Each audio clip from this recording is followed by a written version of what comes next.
Halo teman-teman, kami dari kelompok 13 akan membawakan materi akuntansi sektor publik.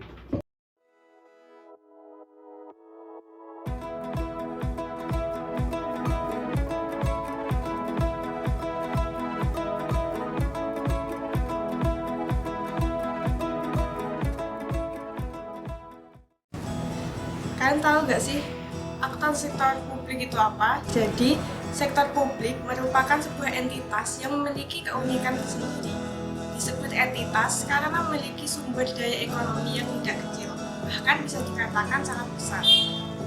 Pada organisasi sektor publik juga melakukan transaksi-transaksi ekonomi dan keuangan, namun berbeda dengan entitas ekonomi yang lain, khususnya perusahaan komersial yang mencari laba, di mana sumber daya ekonomi organisasi sektor publik dikelola tidak untuk tujuan mencari laba.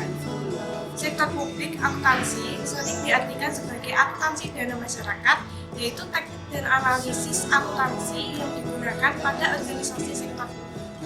Akuntansi sektor publik memiliki kaitan erat dengan penerapan dan perlakuan akuntansi pada wilayah publik. Menurut Mediasmo, yang dimaksud akuntansi sektor publik adalah suatu alat informasi yang berguna bagi masyarakat dan pemerintah sebagai pengguna sumber daya secara efektif untuk mencapai sasaran organisasi.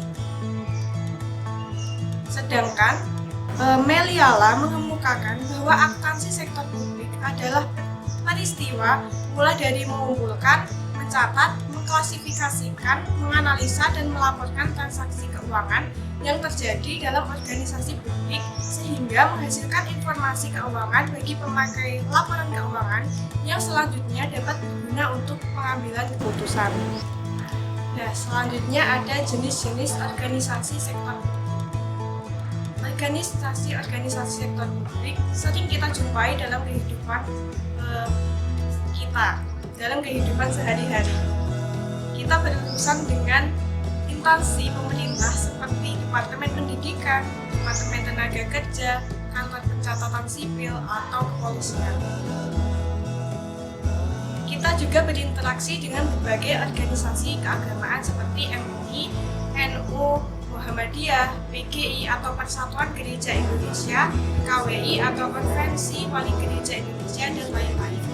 Di bidang pendidikan dan kesehatan, kita juga mendapati beragam organisasi sektor publik seperti universitas, sekolah-sekolah, rumah sakit, puskesmas, dan balai-balai kesehatan. Jika dilihat secara garis besar, jenis-jenis organisasi sektor publik di atas dapat dibagi menjadi tiga. Yang pertama itu ada instansi pemerintah. Nah, instansi pemerintah itu merupakan bagian organisasi sektor publik yang berbentuk instansi pemerintah sebagai berikut. Ada pemerintah pusat, termasuk di dalamnya ada kementerian seperti Departemen Dalam Negeri, Departemen Sosial, Departemen Keuangan, dan lain-lain. Ada juga lembaga dan badan negara seperti KPU, KPK, dan lain-lain. Lalu, yang di pemerintah daerah termasuk di dalamnya ada satuan kerja perangkat daerah seperti Dinas Pendidikan, Dinas Kesehatan, Dinas Perhubungan, Dinas Pendapatan, dan Pengelolaan Aset Daerah, Kantor Pencatatan Sipil, dan lain-lain. Baik, yang kedua ada organisasi nirlaba milik pemerintah.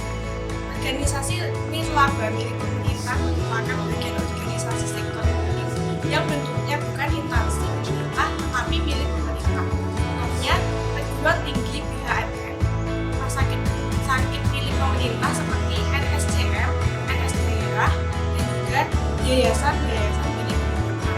Nah, pada perkembangannya sebagian organisasi dalam kelompok ini dikategorikan dalam kelompok yang lebih khusus, yaitu Badan Layanan Umum dan Badan Layanan Umum Daerah.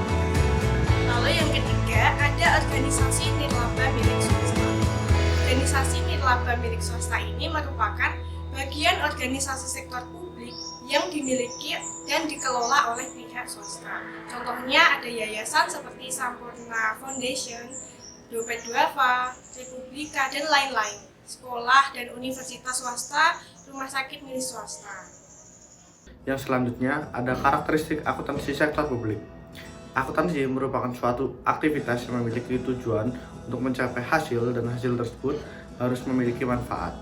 Akuntansi sektor publik itu berbeda dengan akuntansi sektor swasta.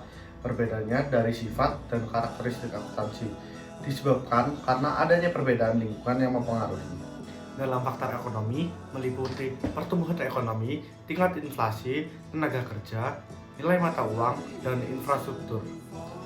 Dan dalam faktor politik meliputi hubungan negara dan masyarakat, legitimasi pemerintah, tipe rezim yang berkuasa, ideologi negara, elit politik dan massa, dan yang terakhir ada jaringan internasional.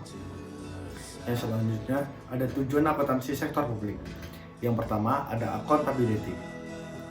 Tujuannya memberi informasi yang bermanfaat bagi manajer sektor publik dan untuk melaporkan pertanggungjawaban terkait kegiatan divisi dan sumber daya di bawah naungannya.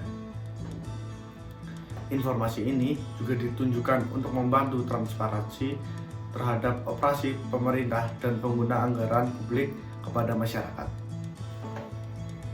Yang kedua, ada manajemen kontrol. Manajemen kontrol menyediakan informasi yang dapat diperlukan untuk mengelola lembaga secara tepat, cepat, efisien, dan ekonomis. Hal ini melibatkan pengelola operasi dan pengguna sumber daya yang dianggarkan dalam rangka mencapai efektivitas, efisien, organisasi atau lembaga. Selanjutnya, ada perbedaan akuntansi sektor publik dan sektor swasta. Mencangkup tujuan organisasi, sumber pembiayaan pertanggungjawaban, struktur organisasi, karakteristik anggaran, dan sistem akuntansi. Sementara sektor publik fokus pada penyediaan layanan publik dan pertanggungjawaban kepada masyarakat dengan sumber dana dari pajak, retribusi, dan lainnya. Sektor swasta lebih mengutamakan profit dan pertanggungjawaban kepada pemilik atau pemegang saham dengan sumber pembiayaan dari modal sendiri dan eksternal. Perbedaan lainnya melibatkan struktur organisasi, karakteristik anggaran, dan sistem akuntansi yang digunakan. Itu saja materi akuntansi sektor publik kelompok 13 yang dapat disampaikan. Sampai jumpa di live video. Bye-bye. Marceline, is it just you and me in the wreckage of the world?